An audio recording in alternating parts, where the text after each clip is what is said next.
capítulo 9. Como sabéis, estamos en el periodo que se denomina la Gran Tribulación. Ya hemos pasado al ecuador de la Gran Tribulación y esto es una serie de visiones que ve el apóstol Juan y por lo que vemos va increciendo, como se suele decir, ¿no? Lo que va ocurriendo va de menos a más. No es que sea poco al principio, pero es que parece que son juicios de Dios que van a más. La tribulación, como sabéis, como sabemos, es el periodo que precede a la venida del Señor con poder y gran gloria, no la venida en los cielos a recoger a su iglesia. Esta es la venida con poder y gran gloria.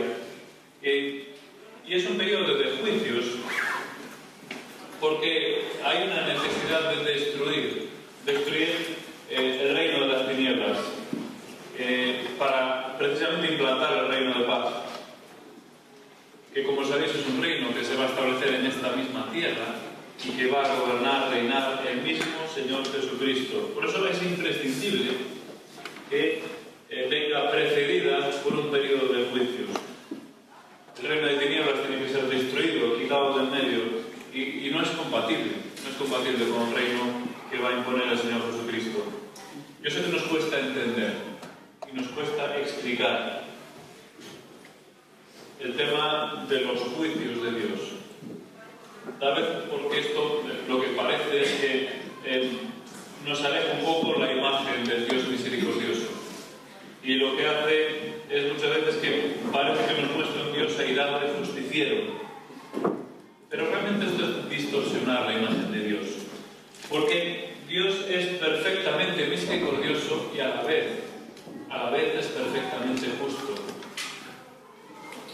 Humanamente hablando, para nosotros es difícil de entender, porque no podemos ponernos en el lugar de Dios ni podemos entenderle a Él, pero Él es perfectamente misericordioso, perfectamente justo. Después vamos a leer un texto que dice que está hablando de estos mismos juicios que vamos a leer en el Apocalipsis, lo leemos en el libro de Joel, y que precisamente menciona esto, que es lento para la ira y grande en misericordia.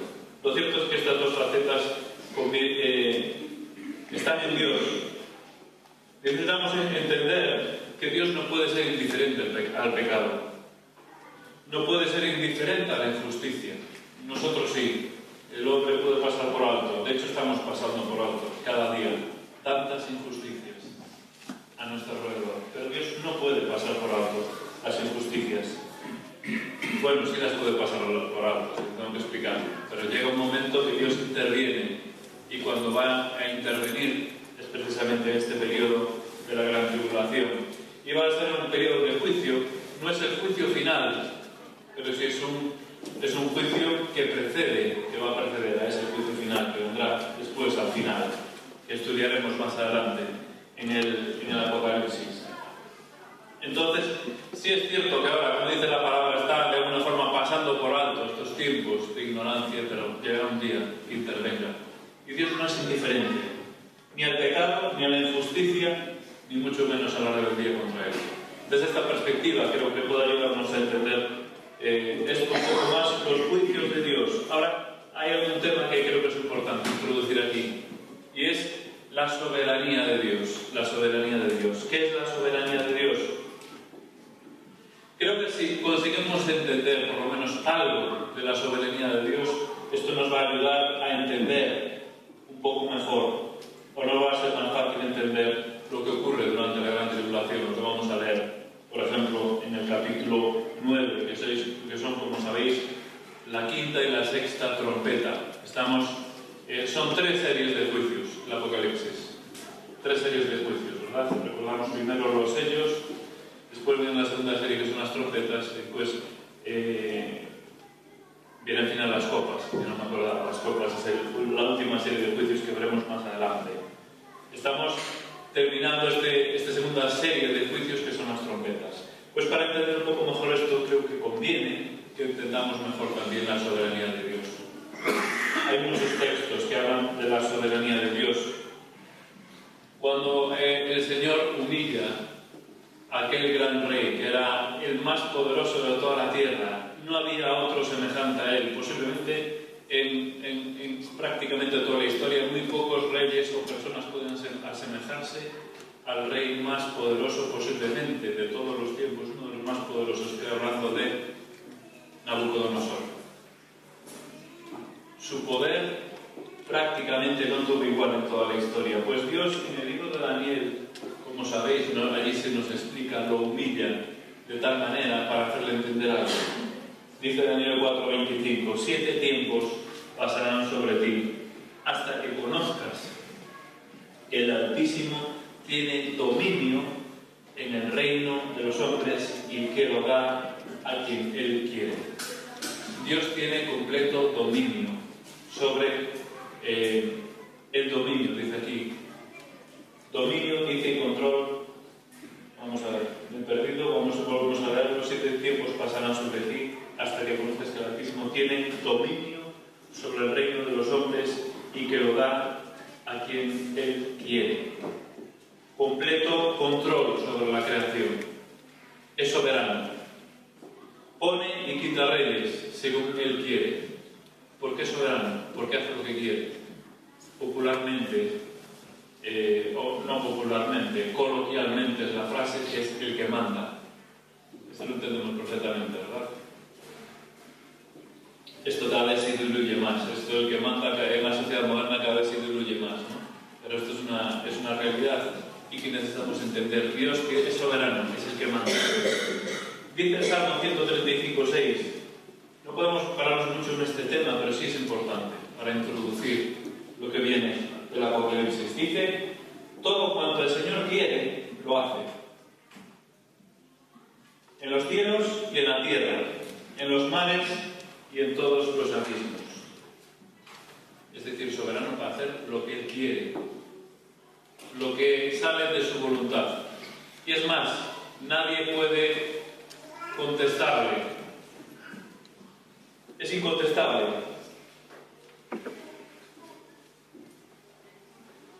Nadie puede discutirle nada a Dios. ¿Por qué? Porque es Dios, precisamente. La soberanía de Dios está por encima de todo. Por encima, incluso, de nuestra vida.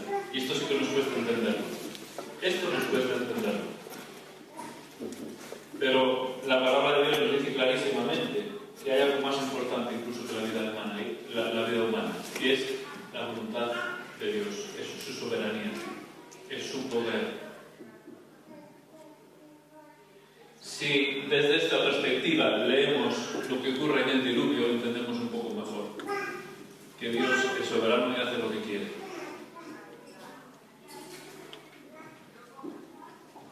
Y esto nos rompe su imagen de misericordia, porque Dios es a la vez soberano, es a la vez justo, pero es a la vez tremendamente misericordioso. Los juicios que vamos a leer aquí nos van a parecer tremendos, pero necesitamos entender que Dios tiene todo el derecho de intervenir en la creación, como quiera y cuando quiera, porque es el soberano de toda la creación.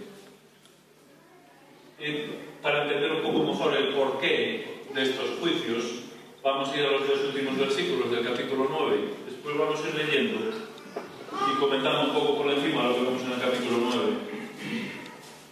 El capítulo 9 dice, y los otros hombres, verso 20 del capítulo 9 del Apocalipsis, y los otros hombres que no fueron muertos con estas plagas, ni aún así se arrepintieron de las obras de sus manos, ni dejaron de adorar a los demonios y a las imágenes de oro, de plata, de bronce, de piedra y de madera, las cuales no pueden ver, ni oír, ni andar. Y no se arrepintieron de sus homicidios, ni de sus hechicerías, ni de su fornicación, ni de sus hurtos. Este es el cuadro que nos presenta la situación que hay en este momento en la tierra, en el momento que Dios interviene con estos juicios.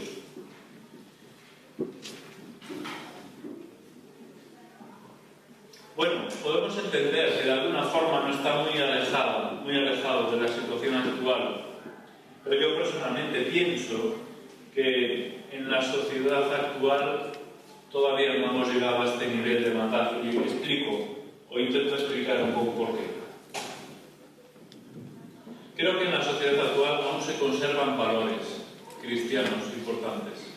Las constituciones, aunque ahora, a medida que pasan los años, se va sacando los valores, se va sacando a Dios de las constituciones, pero se conservan unos valores morales, vamos a decir, en la sociedad, y en parte gracias a la labor que está haciendo, que hizo a lo largo de la historia la Iglesia. Ahora, creo que a medida que pasan los años, a medida que nos acerquemos a los últimos tiempos, estos valores van a ir a menos, van a bajar, el listón va a ir bajando. Y creo que la situación actual de la Tierra, de lo que vemos en el mundo, todavía no es lo que vemos aquí. Yo creo que lo que está describiendo aquí es algo más generalizado. Vemos idolatría, vemos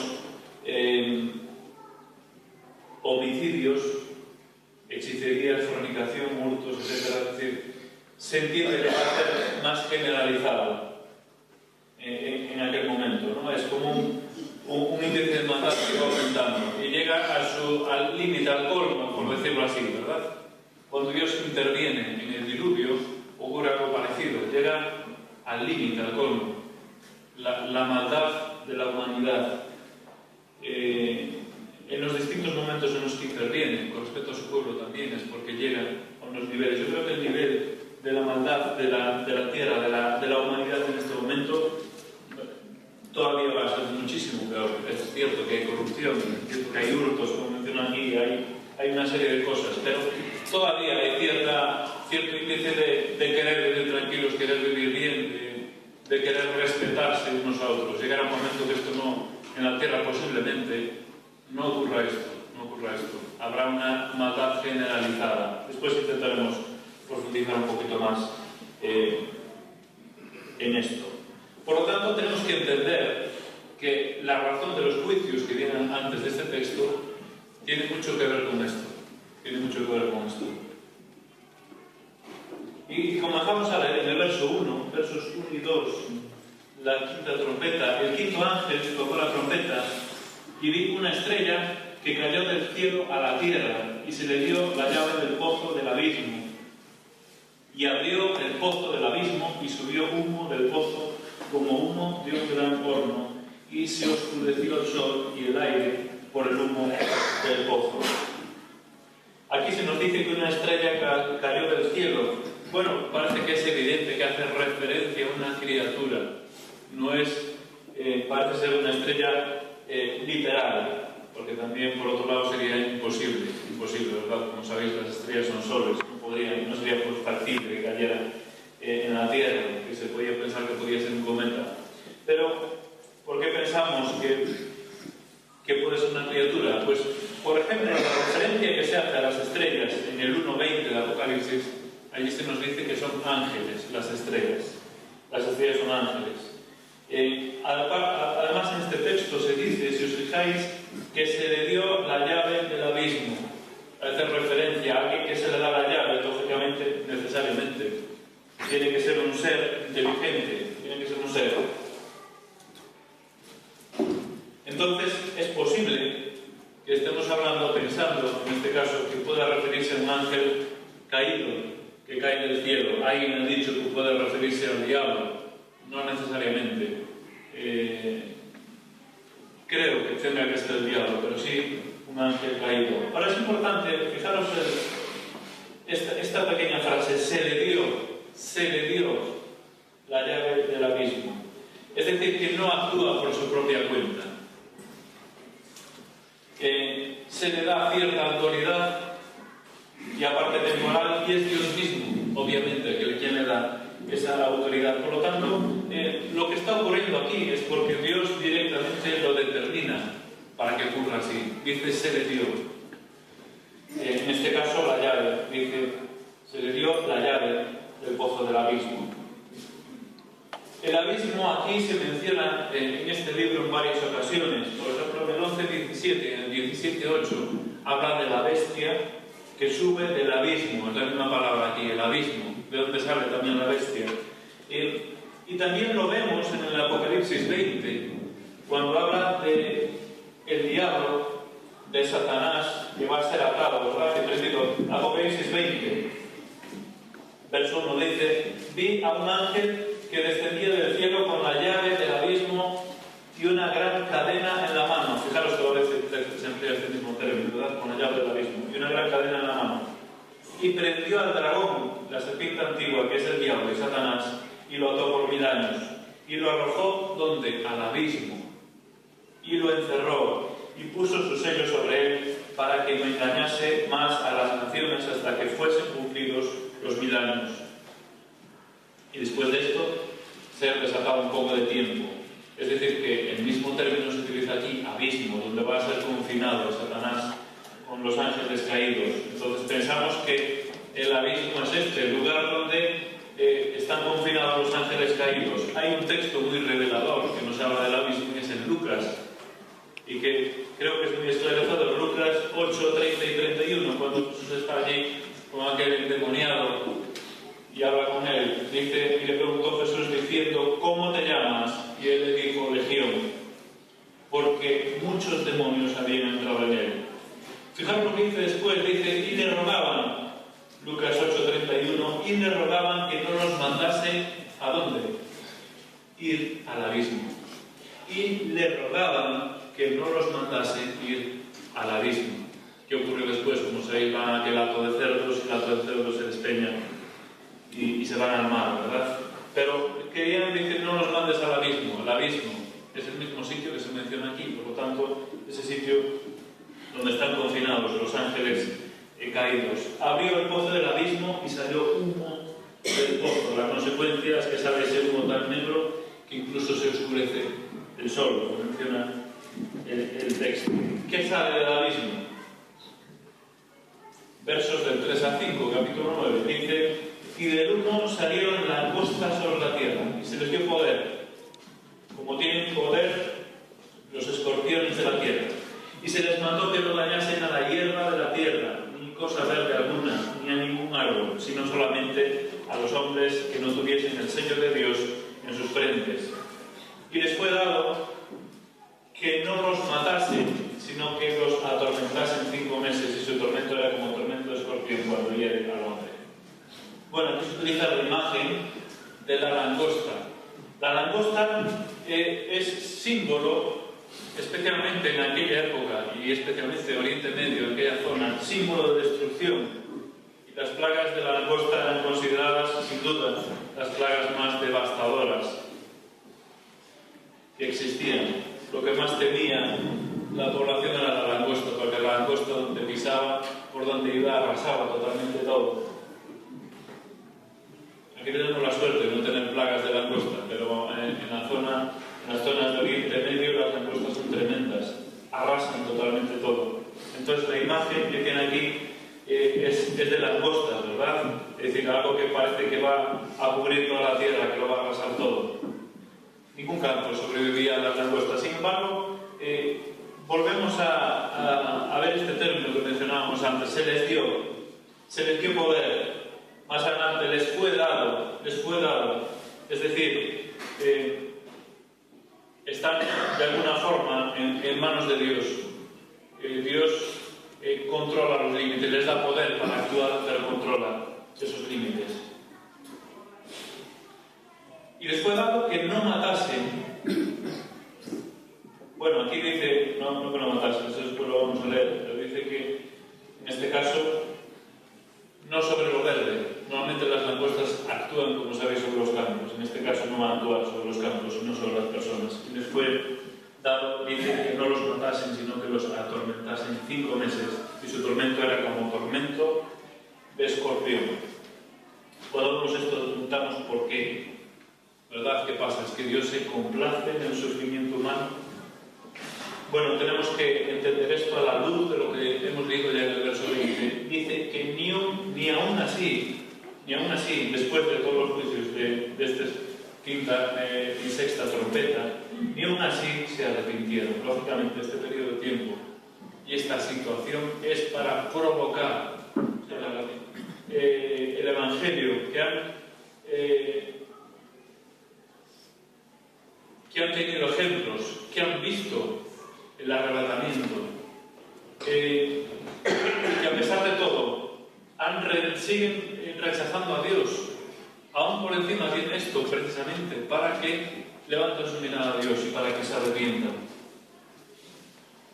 ¿Por qué 5 meses? Bueno, no se sabe, pero alguien lo ha relacionado con la vida de una langosta. Parece ser que es el tiempo de vida de una langosta es de 5 meses, por lo menos fuera del estado larvario.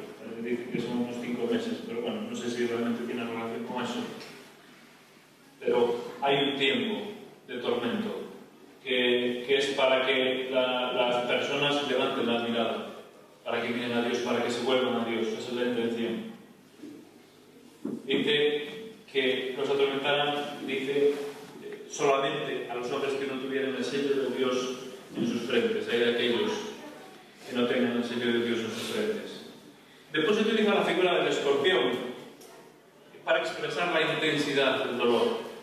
Parece que las picaduras del escorpión es de lo más doloroso que existe. En algunos casos puede ser mortal, normalmente no, pero en algunos casos sí, pero normalmente lo que sí es en todos los casos es un intenso y profundo dolor. Por eso se utiliza la figura del escorpión, ¿verdad? Se utiliza en más partes de la Escritura también, como sabéis. Dice el verso 6, en aquellos días, y este es uno de los textos más dramáticos, no solo del Apocalipsis, sino de toda la Escritura. Dice, en aquellos días los hombres buscarán la muerte, pero no la hallarán, y ansiarán morir, pero la muerte huirá de ellos. Es decir, que la situación va a ser tan terrible y la angustia va a ser tan grande que aquellos que rechazan a Dios van a desear la muerte. Cuando una persona desea la muerte es que está al borde de la desesperación. Y creo que es indicativo este versículo de lo que va a ocurrir en este tiempo, de que lo que va a ocurrir aquí va a llevar a la desesperación a muchas personas. Pero buscarán la muerte, pero no la hallarán. Dice los versos del 7 al 10. El aspecto de las langostas era semejante a caballos preparados para la guerra. En las cabezas tenían como coronas de oro, sus caras eran como caras humanas, tenían cabello como cabello de mujer, sus dientes eran como de leones, tenían corazas como corazas de hierro. El ruido de sus alas era como el estruendo de muchos carros de caballos corriendo a la batalla. Tenían colas como escorpiones y también aguijones, y en sus colas tenían poder para dañar a los hombres durante 5 meses. Si nos fijamos la forma en que describe aquí Juan esta visión, nos hace pensar que eran criaturas difíciles de escribir lo que está viendo Juan. Si os fijáis, los términos que utilizan era semejante a caballos, no quiere decir que eran caballos, y tenían como coronas, como caras humanas, como cabello de mujer, eran dientes como de leones. Lógicamente lo que estaba viendo Juan era muy difícil de escribir, por eso utiliza estos símiles, ¿verdad? Como, o semejante. Ahora, está claro que es un ejército verdaderamente terrorífico, preparado para hacer un tremendo daño.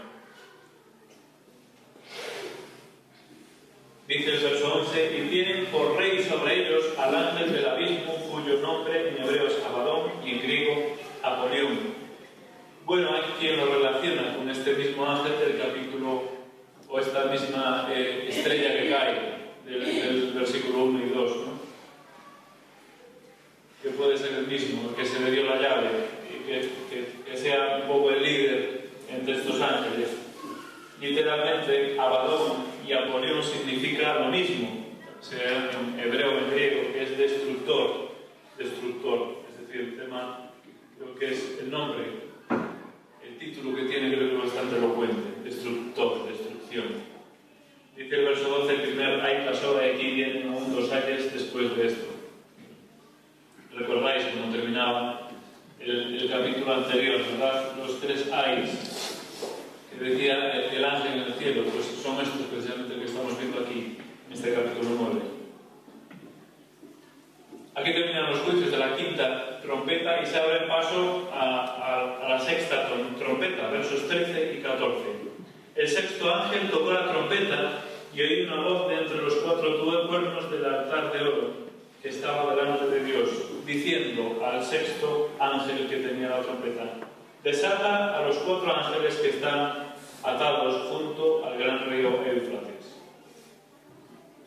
El río Éufrates era el límite, el extremo del Imperio Romano, el límite oriental. Además de esto, el río Éufrates es también el límite, la frontera de la tierra prometida que Dios prometió a Abraham, que prometió a su pueblo.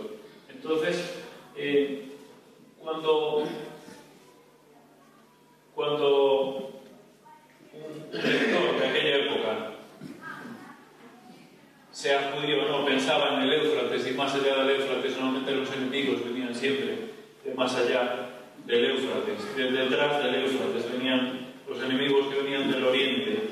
Tal vez puede tener relación con esto, ¿verdad? Que se haga referencia aquí al río Éufrates. Dice una voz de entre los 4 cuernos del altar. Bueno, este es el altar donde se quemaba el incienso. Y como ya hemos leído, el incienso representa las oraciones de los santos. Y de alguna forma nos hace pensar que esta voz es como si Dios atendiera o diera la orden teniendo en cuenta o fuese una respuesta a esas oraciones de los santos que vemos anteriormente, especialmente aquellos que han sido martirizados por su fe en ese tiempo de la tribulación. Si recordamos lo que estudiamos en el capítulo 6 de Apocalipsis, allí veíamos a las almas, dice, de los que habían sido muertos.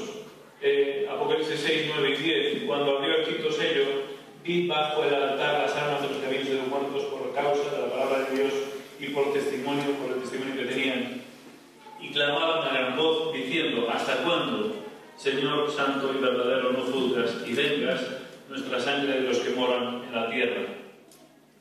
Aquellos que se convierten, que creen durante la gran tribulación, van a ser martirizados, van a ser muertos, asesinados. Y entonces allí en la visión del capítulo 6 ven bajo el altar, curiosamente sale esa voz del altar que habla al sexto ángel. Es como si de alguna forma Dios atendiera esa petición de venganza, que pensamos que no es la iglesia, que yo pienso que la iglesia está aquí arrebatada, sino son aquellos que viven durante la gran tribulación. Dice el verso 15: y fueron desatados los 4 ángeles que estaban preparados para la hora, día, mes y año, a fin de matar a la tercera parte de los hombres. Y el número de los ejércitos de los jinetes era 200 millones, yo oí su número. Bueno, este texto nos hace pensar en la gran precisión con que se ejecuta, se desarrolla el plan de Dios. Estaban, dice, preparados para la hora, día, mes y año. Está todo atado, está todo preparado según lo que Dios va a hacer. Los planes de Dios se van a llevar a cabo y se llevan a cabo de forma exacta. Eso tenemos que pensarlo. Y para nosotros en esta mañana es una importante aplicación para nuestra vida, saber que lo que está en su palabra, como hemos cantado, se va a cumplir. Se va a cumplir al pie de la letra. Y por eso este énfasis, ¿verdad? Por eso este énfasis. Preparados para la hora, día, mes y año. Los tiempos están en manos de Dios de forma exacta, perfecta. Ahora bien, hasta ahora era un momento de tormento, pero ahora viene un ejército que ya va a matar, y aquí habla de la tercera parte de la humanidad. Por si pudiera haber dudas de la potencia del poder de este ejército, se menciona que su número es de 200 millones. 200 millones de combatientes, de caballos en este caso. Es decir, una verdadera barbaridad. Ahora, notar que es un ejército distinto al anterior que vimos de las respuestas. Dicen los versos 17 al 29: y vi en visión los caballos y sus jinetes. Ahora es una descripción de este nuevo ejército. Los cuales tenían corazas de fuego, de zafiro, de azufre y las cabezas de los caballos eran como cabezas de leones, y de su boca salía fuego, humo y azufre. Por estas 3 plagas fue muerta la tercera parte de los hombres, por el fuego, el humo y el azufre, que salían de su boca. Pues el fuego de los caballos estaba en su boca y en sus colas, porque sus colas, semejantes a serpientes, tenían cabezas y con ellas dañaban. Bueno, aquí se mencionan 3 plagas: fuego, humo y azufre. Es curioso, pero en este mismo libro del Apocalipsis estos 3 aspectos se relacionan con el infierno. Si vamos a 19:20, Apocalipsis 19:20, vemos que la bestia fue apresada y con ella el falso profeta, que había hecho delante de ella las señales con las cuales había engañado a los que recibieron la marca de la bestia y habían adorado su imagen. Estos 2 fueron lanzados vivos dentro del lago de fuego que arde con azufre. Lago de fuego que arde con azufre. El 21:8, pero los cobardes incrédulos, los abominables, homicidas, fornicarios, hechiceros, idólatras y todos los mentirosos tendrán su parte en el lago que arde con fuego y azufre. Esta es la muerte segunda, es decir, una referencia directa al infierno. Verso, aquí, precisamente en este mismo capítulo, en el verso 2, vemos el tema del humo. Y abrió el pozo del abismo y se subió humo del pozo como humo de un gran horno, y se oscureció el sol, y por el aire el humo del pozo. Es decir, se relaciona normalmente con el infierno. Podemos pensar que este ejército son criaturas o seres demoníacos, infernales, ángeles caídos tal vez, a los cuales Dios da la autoridad para destruir. Pero Dios pone también, obviamente, los límites, que pone con claridad él mismo. Hay una descripción de esto muy parecida, y es evidente que tiene que ser esto, porque es Joel, el libro de Joel, que es el gran, que habla del gran día del Señor, el gran día del Señor. Y el gran día del Señor en el Antiguo Testamento se refiere precisamente a la gran tribulación. Podemos buscarlo en Joel, el capítulo 2, porque es un texto un poquito más extenso. Vamos a leer los 11 primeros versículos de Joel, el capítulo 2. Fijaros la descripción que vemos aquí de esto. Después volveremos al final al libro de Joel. Dice: tocad trompeta en Sion, Joel 2:1, y dad alarma en mi santo monte. Tiemblen todos los moradores de la tierra, porque viene el día de Jehová, porque está cercano. Día de tinieblas y de oscuridad, día de nube y de sombra. Como sobre los montes se extiende el alba, así vendrá un pueblo grande y fuerte. Semejante a él no hubo jamás, y después de él lo habrá en años de muchas generaciones. Delante de él consumirá fuego, tras él abrasará llama. Como el huerto del Edén será la tierra delante de él y detrás como el desierto asolado, y tampoco habrá quien de él escape. Su aspecto como aspecto de caballos, y como gente de a caballo correrán. Como estruendo de carros saltarán sobre las cumbres de los montes, como sonido de llama de fuego que consume hojarasca. Como pueblo fuerte y dispuesto para la batalla. Delante de él temerán los pueblos, se pondrán pálidos todos los semblantes. Como valientes correrán, como hombres de guerra subirán el muro, cada cual marchará por su camino y no torcerá su rumbo. Ninguno estrechará a su compañero, cada uno irá por su carrera y aún cayendo sobre su espada no se dividirán. Irán por la ciudad, correrán por el muro, subirán por las casas, entrarán por las ventanas a manera de ladrones. Delante de él temblará la tierra, se estremecerán los cielos, el sol y la luna se oscurecerán y las estrellas retraerán su resplandor. Y Jehová dará su orden delante de su ejército, porque muy grande es su campamento, fuerte es el que ejecuta su orden, porque grande es el día de Jehová y muy terrible. ¿Quién podrá soportarlo? Descripción de Ezequiel, de posiblemente la misma escena que estamos leyendo aquí en el Apocalipsis. Dice los versos 20 y 21 de Apocalipsis 9: y los otros hombres que no fueron muertos con estas plagas se arrepintieron de las obras de sus manos, ni dejaron de adorar a los demonios y a las imágenes de oro, plata, de bronce, de piedra y de madera, las cuales no pueden ver, ni oír, ni andar, y no se arrepintieron de sus homicidios, de sus hechicerías, ni de su fornicación, ni de sus hurtos. Ni aún así, dice este texto, se arrepintieron. Y esta frase aparece por duplicado, y es el énfasis que quiere dar aquí el escritor y Dios mismo en este texto. Y es importante, entendemos tal vez con esto un poco mejor lo que ocurre aquí. Este tiempo es para dar oportunidad para el arrepentimiento. Lo normal sería que con todo esto las personas se volvieran a Dios, se dieran cuenta y se volvieran a Dios, pero dice el texto que ni aún así se arrepintieron, decidieron mantenerse en rebeldía. Esto es lo triste de esta historia.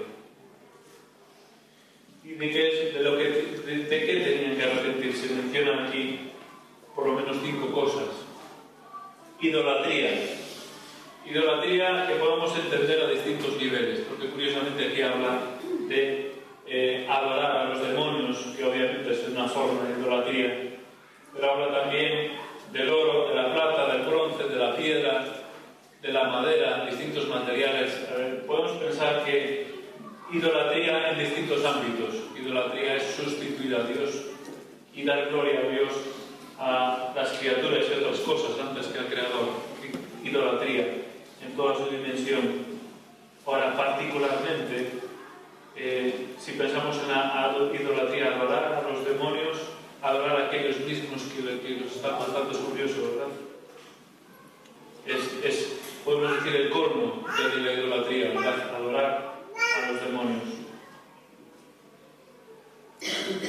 Homicidios. Se puede traducir por asesinatos, porque homicidio, en la traducción, digamos, de la raíz, es provocar la muerte, pero puede que no sea intencionado. Aquí se puede traducir más como asesinatos, dar muerte. Es decir, no son muertes involuntarias. Eso puede ser un homicidio, puede ser involuntario. Aquí el término podría perfectamente traducirse como asesinatos. Hechicerías. Viene de la palabra farmaqueia. Y nosotros entendemos bien lo que es farmacia, pero obviamente no es el uso que hoy le damos. Tiene que ver con hechicería, tiene que ver con magia, tiene que ver con drogas, Posiblemente tenemos que pensar que las drogas y nuevas drogas de diseño, pues habrá tiempos o momentos en que se implemente esto, no lo sé. En los últimos tiempos a lo mejor puede ser algo más habitual. Fornicación, en esta palabra se resume todo lo que es la inmoralidad sexual, en una palabra se resume todo, ¿verdad? No está hablando de lo que se llama fornicación porneia expresamente, sino que podemos englobar aquí todo tipo de inmoralidad sexual. Y hurtos, que es lo que son los hurtos, es decir, los robos, lo robado. Hurtos es la única forma que aparece en la Biblia en esta forma. Hurtos, es decir, robado, lo robado. Vemos que hay hoy en día mucha corrupción en este sentido. Lo que se suele llamar muchas mordidas, ¿verdad? De los que están en sitios de poder, de autoridad, en los que están en muchos sitios de urbanismo, en los ayuntamientos, etcétera, etcétera. Pero la corrupción sabemos que no solo está arriba, la corrupción también la vemos abajo, está en todas las capas de la sociedad. Pero yo sinceramente pienso que de lo que está hablando aquí es de mucho más de lo que vemos actualmente a nuestro alrededor. Yo creo que va a ser generalizado, porque efectivamente hay asesinatos, y lo que están haciendo los de ISIS, los del Estado Islámico, es tremendo. Pero yo creo que esto va a ser generalizado, va a ser tremendo, un periodo de tiempo donde la maldad de la humanidad va a ir creciendo, ¿no? Creciendo hasta límites insoportables. Asesinatos, hechicerías, esto va a ser generalizado. Inmoralidad sexual, que hay mucha, pero todavía va a crecer más. Robos a todos los niveles, ya no seguramente tan ocultos y tapados como ahora, que se descubren después de años, después de escuchas telefónicas, después de cosas, ¿no?, que estamos viendo todos los días en la televisión. Posiblemente sea más. 4, una de ellas es directamente el pecado contra Dios, son todos pecados contra Dios, pero hay una que es contra Dios, idolatría. Pero todo lo demás es daño que se hace la humanidad, lo que se hacen unos a otros. Idolatría, homicidios, hechicerías, con todo lo que tiene que ver con la droga y magia, etcétera, etcétera, también es contra los hombres, fornicación, robos. Es curiosamente como la humanidad se hace daño a sí misma. De alguna forma llega a estos los límites que Dios tiene que intervenir. Pero para terminar volvemos al texto de Joel, y estamos en tiempo, efectivamente, volvemos al texto de Joel. Y creo que es un buen remate, porque intencionadamente he dejado de leer el verso 12 del capítulo 2 de Joel, versos 12 y 13. Y creo que aquí encontramos la aplicación para nosotros en esta mañana, no hay otra.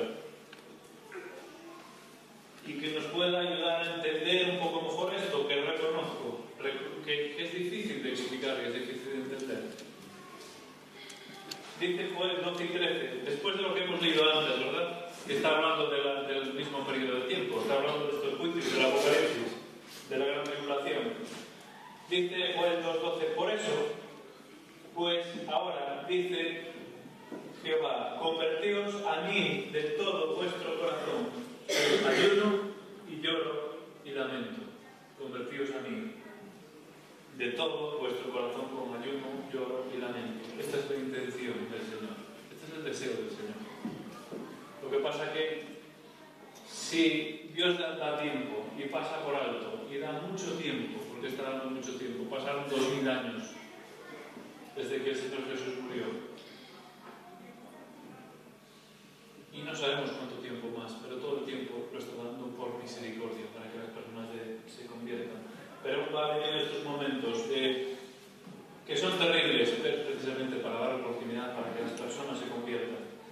Y de hecho aquí dice, por eso pues dice, convertíos a mí de todo corazón, con ayuno, lloro y lamento. Rasgad vuestro corazón y no vuestros vestidos, convertíos a Jehová vuestro Dios. Porque, fijaros, el lector natural que lee Joel con lo que acabamos de leer en los 11 primeros versículos, con lo que acabamos de leer en el Apocalipsis, fijaros lo que dice ahora Joel 13, y esto es con lo que nos vamos a quedar. Porque misericordioso es y clemente, tardo para la ira y grande misericordia, y que se duele del castigo. Así es nuestro Dios. Convertíos a Jehová vuestro Dios, porque misericordioso es y clemente, tardo para la ira y grande misericordia, y que se duele del castigo. Ahora, eso no quiere decir que Dios no tenga que hacer justicia, ya en el momento que tenga que hacerla. Eso no quiere decir que Dios no tenga que poner las cosas en su sitio a través del juicio.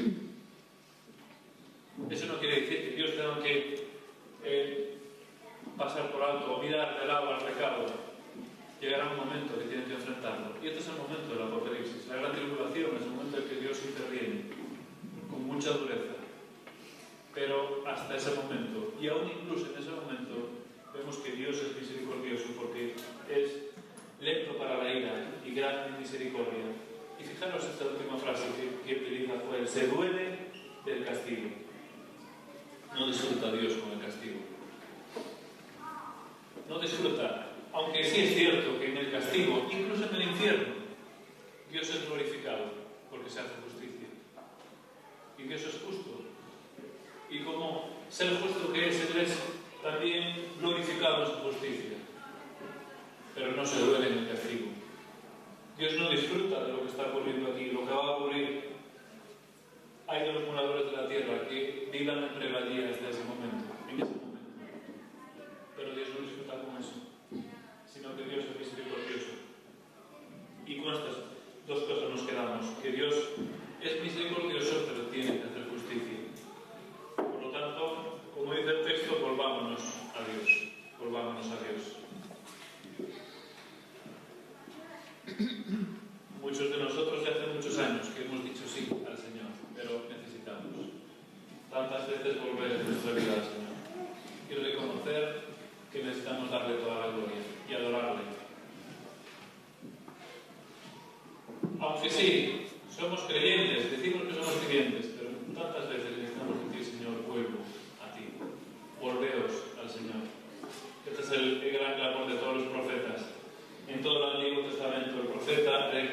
pueblo, volveos a Dios. El que traía la voz de Dios, volveos a Dios. Y todo lo que se ocurre a ese pueblo es para decir, volveos a Dios. Esto se ocurre porque no os volvéis a Dios. Y todo lo que ocurre en el mundo actualmente es para que las personas piensen que necesitan volverse a Dios. Pero aún así, la gran mayoría, como sabéis, no se vuelve. Pero todo lo que va a ocurrir en los tremendos juicios del Apocalipsis también es con la intención, y Dios quiere decir, y va a decir, volveos a Dios. Y este es el mensaje de fondo que hay en el Apocalipsis, volveos a Dios. Porque aún hay oportunidad antes de que venga el juicio final. Pero de eso ya hablaremos más adelante cuando estudiemos sobre el juicio. Pues nos despedimos con una oración y que el Señor nos bendiga. Nos ayude cada uno en nuestra situación a volvernos al Señor. Vamos a orar y nos despedimos hasta la tarde. Si el Señor lo permite, pues lo veremos aquí a las 7 de la tarde. Oremos. Te damos gracias, Señor, porque tenemos que decir como aquel profeta en la ira, acuérdate de la misericordia. Y te damos gracias, Señor, porque reconocemos que no hay cosas que no entendemos, que se escapan de nuestra comprensión. Y la magnitud de estos acontecimientos que vemos está de tal dimensión que nos sobrecoge. Pero lo que nos tranquiliza es saber que está todo en tus manos, incluso en nuestras vidas. Eso debe traernos paz y debe traernos tranquilidad. Pero Señor, te pido que en lo que respecta a nosotros nos ayudes a volvernos a ti. Y pensamos desde aquella persona que nunca ha acudido a ti. ¿Qué puede ser ese día, ese momento? De decidir entregarse a ti, de decidir postrarse a tus pies, de decidir pedirte perdón. Pero también pensamos en aquellos que sí, alguna vez y más de alguna vez hemos dado el paso de decir, Señor, te voy a seguir, Señor, te amo. Pero aún reconocemos que en nuestra vida hay tantas veces en el camino que nos desviamos, que nos apartamos. Ayúdanos a volver a ti. Ayúdanos a ser tus hijos, tus siervos,